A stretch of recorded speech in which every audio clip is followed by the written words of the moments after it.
hutang padamu. Nu pernah ngahutang ke, ngomong ngahutang ke urang kalaparan, mah butuh duit, butuh biaya, urang ka mana-mana, urang mere pinjaman.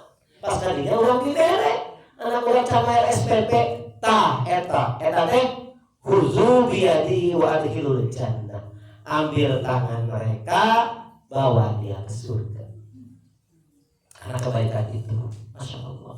Pokoknya setiap hajat tuh orang-orang mukmin, orang-orang muslim yang kita pernah sampaikan hajat itu, maka dia akan menjadi kebaikan nanti di akhirat nanti. Kalau kita ditakdirkan oleh Allah jadi penghuni ahli neraka, na'udzubillah, kita akan punya peluang selamat oleh mereka. Itu. Oleh mereka. Itu, Masya Allah. Luar biasa. Makanya memang di dunia itu kalau kita mikirnya akhirat, cari sebanyak-banyaknya kebaikan. Cari sebanyak-banyaknya kebaikan. Hadis terakhir, wa dzukira Abu Hamid fi akhir kitabil Ihya, Imam Al-Ghazali, Hujjatul Islam Imam Ghazali Abu Hamid, dalam kitab Ihya Ulumuddin yang terakhir ada hadis yang diriwayatkan oleh Anas radhiyallahu an. Ini hadisnya banyaknya Anas karena dia ushidu, pernah mendengar ini dari Rasulullah SAW. Qala Rasulullah SAW, inna rajulan min ahli jannah yatasharrabu yawmal qiyamati ala ahli nar wa yunadihi rajulun min ahli nar wa yaqulu ya fulan hal ta'rifuni. Ahli surga terkadang-kadang jalan-jalan ke neraka. Kan surga itu di atas, neraka di bawah. Laut ya gitu. Kemudian tiba-tiba ada ahli neraka yang langsung, ya pulang, hal ta'rifuni, pulang, kamu kenal aku tidak? Kata yang ahli neraka, fayaqul, la, wallahi ma'arafuka, enggak, saya tidak kenal kamu. Kata ahli surga, man anta, kamu siapa emang? Kata ahli surga, fayaqul, analladzi marartu bi fid dunya yauman fastaqaitani syurbata ma'in fastaqaituka. Masya Allah. Aku dulu yang pernah ngasih kamu seteguk minuman saat kamu kehausan. Langsung ke ahli surga tadi. Qad arab, ingat ayo nama. Kan gitu. Surga. Qala fashfa'li biha an rabbika. Berikanlah aku syafaat, kata ahli neraka. Fashfa'li biha, berikanlah aku syafaat dengan kebaikanku itu waktu di dunia, an rabbika, kepada Tuhanmu. Tolonglah minta syafaat untukku dari Allah karena kebaikanku itu, kata ahli neraka. Fayas'alullah ta'ala wa yaqulu, lalu dia berdoa kepada Allah, meminta kepada Allah si ahli surga ini, ya Allah, ini asyraktu ala ahli nar fanadani rajulun min ahliha. Ya Allah, aku sudah diminta oleh ahli neraka dan dia memintaku untuk menyampaikan kepadamu. Qala hal ta'rifuni, apa engkau kenal dia? Fakultu, la, tidak kenal ya Allah. Gitu. Tapi kemudian diingatkan, dia berkata, analladzi istaqaitani fid dunya fasaqaituka fashfa'li fiha fashfa'ani. Lalu dia mengingatkan aku bahwa aku itu orang yang memberikan air minum kepadamu seteguk. Barulah aku ingat ya Allah. Barulah fayashfa'ahu Allah ta'ala fayu'maru bihi fayakhruju minan nar. Maka Allah memberikan izin kepada ahli surga itu untuk menyafaati ahli neraka. Dan Allah memerintahkan mengeluarkan si ahli neraka itu keluar dari neraka dan langsung masuk surga. Wallahu ta'ala a'lam. Masya Allah ya, luar biasa ya. 1, 2, 3, 4, 5 hadis berarti 4 hadisnya dari Anas bin Malik dengan perkataan Anas yang tadi, ushidu anni sami'tu an Rasulullah SAW.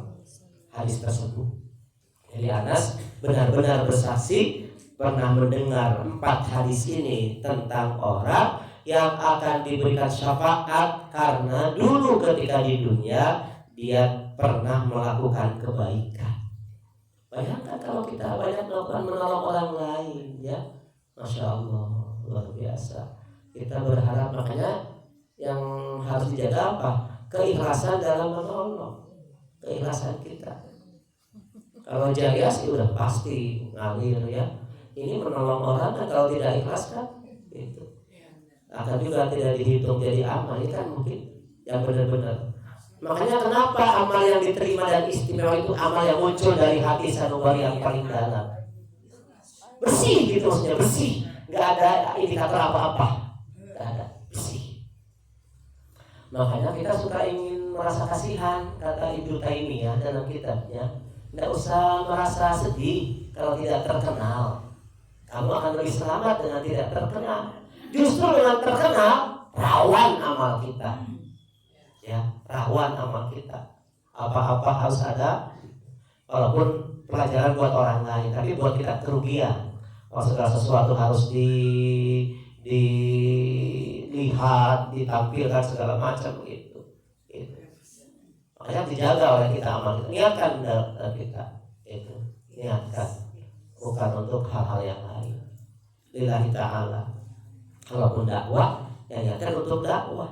Yang lainnya biarkan setelah kita karena Allah Subhanahu wa ta'ala niatnya itu. Nah, ini hadis-hadis tentang amal-amal kebaikan kita di dunia akan dibalas dalam bentuk syafaat nanti oleh orang-orang yang menerima kebaikan kita di dunia apapun. Mungkin di mafhumnya bisa sama, yang memberikan kejahatan akan diminta balasannya oleh Allah Subhanahu wa ta'ala ya. Orang itu akan menuntut juga balasan dari kejahatan yang pernah. Makanya di kontoroh itu itulah saat terakhir ketika orang mau masuk menuju gerbang surga. Ada tidak lagi kezaliman yang harus dibayar. Nah, itu menentukan. Sehingga ada hadis yang menjelaskan orang akan sejengkal lagi masuk surga, nggak jadi. Karena apa? Pahalanya berkurang untuk membayar kezaliman dia kepada tetangganya, kepada temannya, kepada orang lain. Makanya kalau kita menjadi kontraktor, jadilah orang yang baik. Ya, kalau setahun kontrak pindah, setahun kontrak pindah gitu. Ya, kontraktor itu jangan jadi orang yang jahat ya. Nanti meninggalkan bekas betul di tempat yang kita kontrak di situ. Wah, itu nggak kebayang tuh ya. Susah lagi minta maafnya sama orang.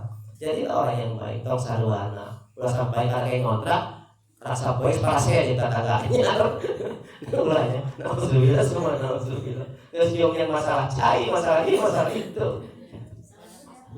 masalah sorokan gitu. Gua poin di pois parasnya. Udah sampai.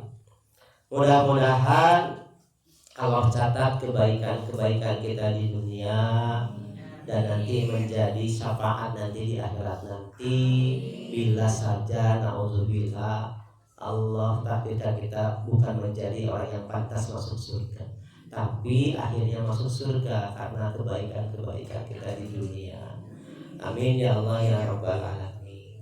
Alhamdulillahirabbil alamin. Ini saja kajian kita, pas sekali satu bab selesai sampai akhir hadisnya, tidak panjang-panjang tapi cukup luar biasa menginspirasi saya pribadi. Hadis ini semakin memperkuat kita untuk banyak memberikan kebaikan kepada orang lain. Insya Allah tuh banyak saksi kebaikan kita kalau kita banyak menolong, mempermudah hajat orang lain.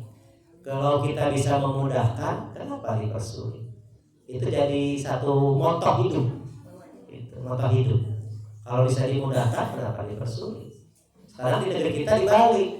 Kalau bisa dipersulit, kenapa dimudah-mudahkan? Gitu. Jadi sulit-sulit kan segala macam. Tidak begitu, ya. Dengan tetangga juga begitu. Selama dalam kemampuan kita, berikanlah kebaikan kepada orang lain seluas-luasnya.